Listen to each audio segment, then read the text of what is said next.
Cette semaine, c'est la fête du travail. Alors bien que cette journée soit fériée et chômée et qu'elle soit célébrée un peu partout dans tous les pays, ses origines sont assez sombres. Et ils viennent des États-Unis et plus précisément de Chicago. Revenons au tout début, avant que la fête du travail soit une fête. Le 1er mai représente en général l'arrivée du printemps, l'arrivée petit à petit de l'été. Et aux États-Unis, c'est également la date à laquelle les entreprises renouvellent les contrats de travail de leurs employés. Les syndicats américains se fixent alors le 1er mai 1884, 2 ans, pour porter un projet, une revendication au gouvernement, celle d'avoir les journées de 8 heures et au moins une journée de férié par semaine, en l'occurrence le dimanche. Le 1er mai 1886, lors des renouvellements des contrats de travail, près de 200 000 travailleurs voient que leur revendication a été acceptée. Mais ce n'est pas le cas de tous les travailleurs, car certaines entreprises ont totalement refusé la demande. Ainsi, ce même jour, près de 300 000 travailleurs manifestent pacifiquement dans les rues du pays à l'appel des syndicats. Une autre journée de manifestation est prévue le 3 mai, notamment à Chicago avec les employés des usines McCormick. Et malheureusement, cette manifestation dégénère en affrontement contre la police lorsque cette dernière décide de tirer dans la foule, faisant des morts du côté des ouvriers.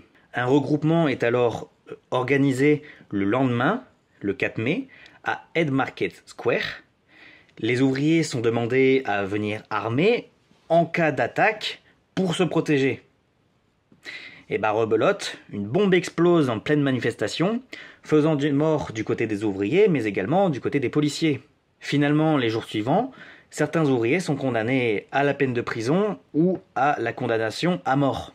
Aujourd'hui, le 1er mai aux États-Unis est devenu la fête des travailleurs, une journée non fériée, qui est totalement différente de la fête du travail que l'on connaît nous en Europe.